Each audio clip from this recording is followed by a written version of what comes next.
अख्खा देशात सुरू असलेल्या युद्धामुळे छत्रपती संभाजीनगरमध्ये गॅसचा तुटवडा आपल्याला प्रामुख्याने पाहायला मिळतो। गॅस सिलेंडरवर नागरिकांची मोठी रांग लागल्याचे चित्रसुद्धा पाहायला मिळतं। आणि या सगळ्या विषयावर बोलण्यासाठी छत्रपती संभाजीनगरचे जिल्हा पुरवठा अधिकारी परवीन फुलारी सर आपल्यासोबत आहेत। सर, काय सांगाल? खरं तर अशीही तुमच्यावर मोठी जबाबदारी असते, मात्र या सगळ्या परिस्थितीत तुमच्यावर आता एक मोठी जबाबदारी आलेली आहे। जिल्ह्यातली सध्या काय परिस्थिती आहे गॅस संदर्भातली? सध्या घरगुती गॅस वापराबद्दल आपल्याकडे बऱ्याच लोकांच्या तक्रारी येत होत्या, पण आपल्याकडे पुरेसा साठा उपलब्ध आहे। आपल्याकडे सिलेंडर साठासुद्धा उपलब्ध आहे, त्यामुळे घरगुती गॅससाठी कुठल्याही नागरिकांनी चिंता करण्याची आवश्यकता नाही आहे। कमर्शियल आणि इंडस्ट्रियल गॅस वरूनच बंद असल्यामुळं तो आपल्या स्तरावर नाही आहे, पण आपलं सगळं लक्ष घरगुती गॅसच्या सगळ्या नागरिकांना मिळणाऱ्या सुविधावर आहे।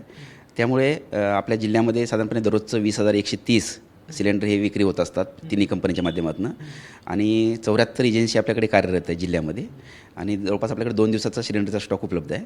जे रिफिलिंग प्लांट आहे ते आपल्याकडं HPCL कंपनीचा रिफिलिंग प्लांट आहे, तिथे डेली आपल्याला 150 टन घरगुती गॅस येत असतो आणि तिथं रिफिलिंग होत असतं। त्यामुळं साठा पुरेसा 5-6 दिवसाचा आहे, आणि IOC आणि BPCL आणि HPCL या तिन्ही कंपन्याकडे 5 ते 6 दिवसाचा स्टॉक उपलब्ध असल्यामुळं आपल्याकडे नाशिक डिपोतनं जो पुरवठा होतो गॅसचा तो व्यवस्थितपणे चालू आहे। त्यामुळे कुठल्याही नागरिकांनी घाबरून जाण्याची आवश्यकता नाही आहे। फक्त आता जे आपले सिलिंग जे आहे ते 25 दिवसाचं केलं असल्यामुळं 25 दिवसानंतरच नागरिकांनी आपल्या गॅसची नोंदणी करावी, जेणेकरून पेट्रोल ज्या LPG गॅसच्या एजन्सीवर गर्दी होणार नाही आणि नागरिकांना पण सुविधा वेळेवर उपलब्ध होतील। आणि जर काही अडचण येत असेल, कुठं साठेबाजी होत असेल किंवा चुकीचे सिलेंडरची विक्री होत असेल, तर नागरिकांनी घाबरून न जाता आमच्याकडे तक्रार करावी। त्यामध्ये आम्ही दक्षता घेऊ आणि त्यांच्याविरुद्ध योग्य ती कारवाई करू। तिन्ही कंपन्याचे सेल्स ऑफिसर यामध्ये कार्यरत असून ते सुद्धा त्यांच्या स्तरावर यामध्ये कारवाईमध्ये व्यस्त आहेत आणि ते व्यवस्थित काळजी घेत आहेत। त्यामुळे नागरिकांना एकच आव्हान आहे, जास्तीची मागणी करू नका, वेळेवर आपल्याला सगळ्यांना मागणी मिळावी ही अपेक्षा आम्ही व्यक्त करतो आपल्याकडनं। सर, जो आम्ही ग्राउंडवर फिरतो तो अनेक नागरिकांच्या तक्रारी येतात, आपल्याकडे काय तक्रारी आहेत? कारण आपण या सगळ्या काळात काही विशेष पथकं नेमलेत का की याच्यावर सगळे लक्ष ठेवता येईल? येस, आमच्याकडे तालुका स्तरावर सुद्धा पथक आहेत आणि जिल्हा स्तरावर FGDOच्या माध्यमातून आमच्याकडे पथक आहेत। आम्ही सर्व एजन्सीच्या तपासण्यासुद्धा करण्यासाठी निर्देश दिलेले आहेत। त्यामुळे गॅस एजन्सी आणि पेट्रोल आणि डिझेल पंप या सगळ्यांना वेळेवर तपासणी होईल आणि कुठल्याही नागरिकांना याची अडचण येणार नाही याची दक्षता जिल्हा परिषद घेत आहे। माननीय जिल्हाधिकारी महोदय यामध्ये दररोज आमची मिटिंग घेऊन यामध्ये आम्हाला डायरेक्शन देत आहेत। त्यांच्या दररोजच्या निर्देशाप्रमाणे आमच्या कारवाई व्यवस्थित सुरू असून लेखीमध्ये कुठली तक्रार प्राप्त नाही, पण फोनवरच्या तक्रारी होत्या त्या आम्ही त्यावेळी तात्काळ निरसन केलेलं आहे। त्यामुळे कुठल्याही नागरिकाला काही जरी शंका असेल किंवा काही अडचण असेल किंवा जर काही तक्रार असेल तर आमच्याकडे संपर्क साधावा, आम्ही त्याचं निराकरण वेळेवर करून देऊ। सर, गॅस एजन्सीमार्फत काही कृत्रिम जे आहे ते साठेबाजारपणा करण्याचा काही प्रकार घडला आहे का, अशा काही तक्रारी आपल्याकडे आल्यात का? नाही, अशा आमच्याकडे आजपर्यंत काही तक्रार प्राप्त नाही। जर कोणी भविष्यात जर दिली तर त्याची योग्य ती खबरदारी घेऊ आणि योग्य ती कारवाई करू। आता नागरिकांना काय आव्हान आहे, म्हणजे नागरिक ज्या पद्धतीने पॅनिक होतात, आपण बघितलं तर अनेक गॅस एजन्सीवर मोठी रांग लागलेली आतासुद्धा आपल्याला पाहायला मिळते।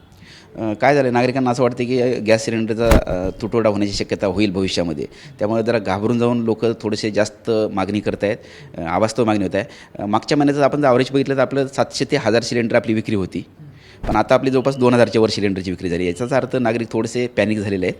म्हणून नागरिकांना नम्र विनंती आहे, कृपया कुठेही गोंधळ न घालता आपल्या सिलिंगप्रमाणे जर मागणी केली तर 25 दिवसांत आपल्याला निश्चितपणे उपलब्ध होईल, एका दिवसात साधारणपणे। त्यामुळे आपल्याला गॅसचा फक्त आता काय व्हायले, लोकांच्या मागण्या जास्त झाल्यामुळं त्या सगळ्यांच्या पूर्तता होत नाही, ती मात्र अडचण आहेच, पण त्यावर जिल्हा प्रशासन खबरदारी घेत आहे आणि तिन्ही कंपन्याशी दररोजचा आमचा टायअप आहे आणि दररोज आमच्या सकाळी आणि संध्याकाळी त्यांच्याकडे फोन कॉलिंग मीटिंग आहेत, जेणेकरून कुठल्याही जर एजन्सीवर काही अडचण असेल तर त्याचं आपण निराकरण लगेच करू। दुसऱ्या बाजूला जर बघितलं तर जे इंडस्ट्रीला लागणारा गॅस आहे तो पूर्णपणे बंद झाला आहे, त्यांना काही दिलासा मिळू शकतो का या काळात?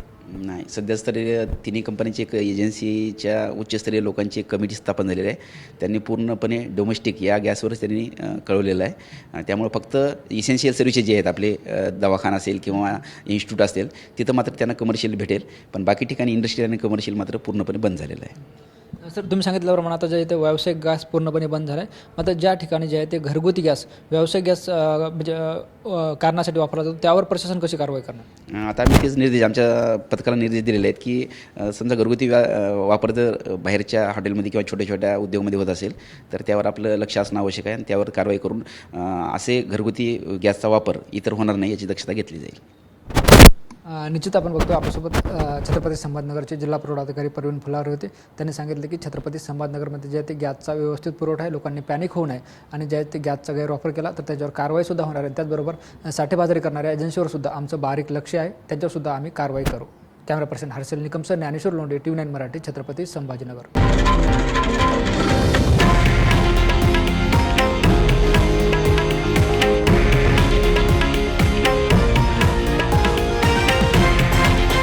हे आहे देशातील नंबर 1 न्यूज नेटवर्क आणि आपण पाहत आहात TV9 मराठी, एकमेव.